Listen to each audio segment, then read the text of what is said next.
Okay, so this is a discussion with regard to crimes against person or destruction of life.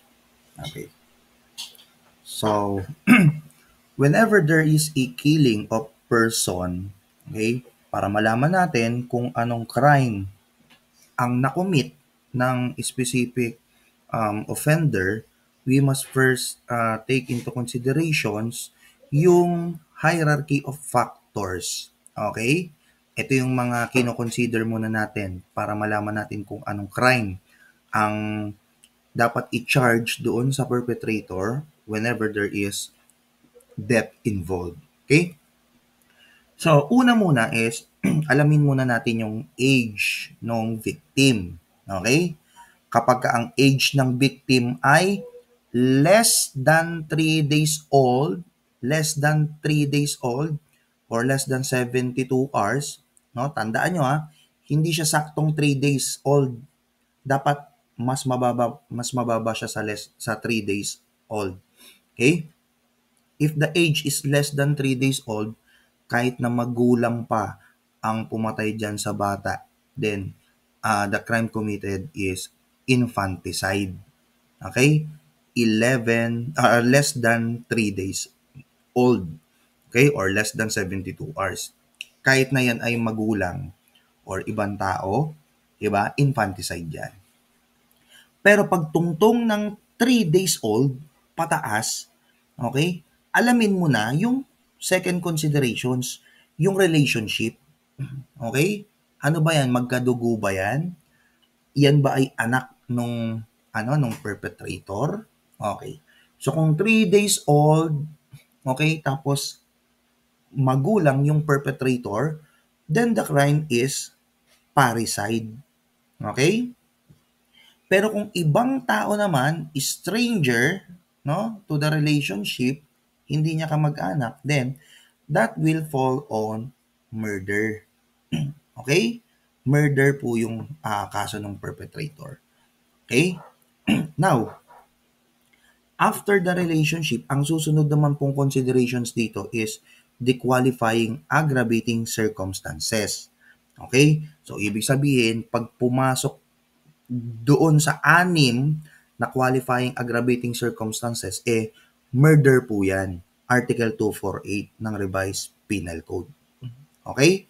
And then kung hindi naman pumasok doon sa anim na qualifying aggravating circumstances, then the crime of last resort, di ba, is homicide. Okay? It is only a simple killing. Okay? So, age muna, relationship, qualifying aggravating circumstances, and yung crime of last resort. Okay? It is a simple killing, okay, which is homicide. Okay? So, unahin natin, guys, yung Article 246, parricide. Okay? So, dalawa ang kino-consider dito sa parricide. First is relationship. Okay? Number one, relationship.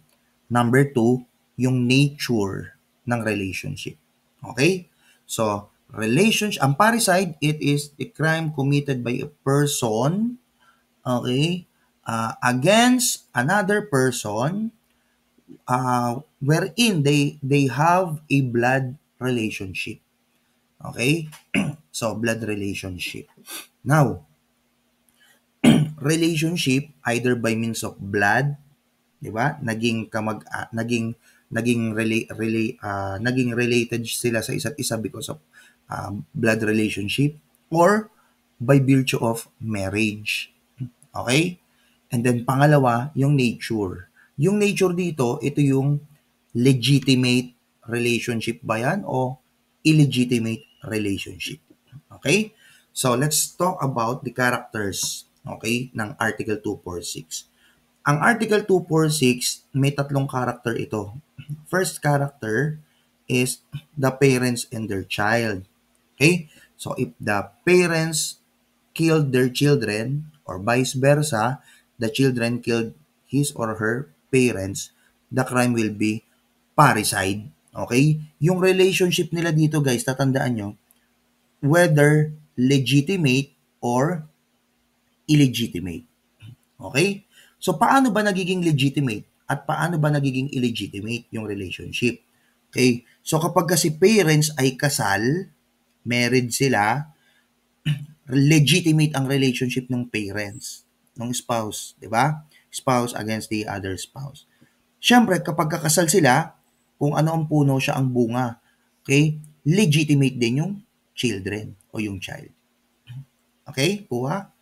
Okay. Pero kung live-in partners si parents, hindi sila kasal, illegitimate yung relationship nila, syempre. Therefore, the relationship also to their children is also illegitimate. Pero wala pong problema yan when it comes to killing. Whether legitimate or illegitimate, if the killing involves parents and their child, or the child, vice versa, child against their parents, then the crime will be parricide. Okay? Second character is spouse against the other spouse. Para maging parricide yan, sabi ng Article 246, yung relationship nila must always be legitimate. Bakit? Paano ba nagiging legitimate ang relationship ng spouses? By virtue of marriage. Okay? Dapat kasal sila. Okay? So, the husband killed the wife, legally married sila, the crime is parricide. The wife, otherwise, killed the husband, okay? Vice versa, then the crime will be parricide. Okay? With certain exceptions dito, guys. Okay, when it comes to Muslim brother. Yung mga Muslim natin, under the Muslim Code for Personal Law, they are allowed to contract at least 4 marriages. Pwede sila magpakasal ng kahit na 4 na beses. Okay? Now, ano ang crime na nakumit ni Muslim brother if pinatay niya yung first wife, if pinatay niya yung second wife, if pinatay niya yung third wife, or if pinatay niya yung fourth wife? Okay? So, the answer is, yung second, third, and fourth wife, pag pinatay ni Muslim brother yon, ang crime na nakumit is homicide or murder, as the case may be. Okay? But if the Muslim brother killed his first wife, then the crime will be parricide. Sir, bakit po? Okay? Kasi guys, mas mataas ang penalty ng parricide kesa sa homicide or murder. Pinayagan nga ng batas na mag-contract sila ng at least 4 marriages. Tapos pagkapapatayin yung second, papatayin yung third or fourth wife, parricide. Magiging unconstitutional naman yung batas. Unfair. 'Di ba? Kasi mas mataas ang penalty ng parricide. Okay? So tandaan, pag Muslim, killing of first wife, yun lang yung parricide.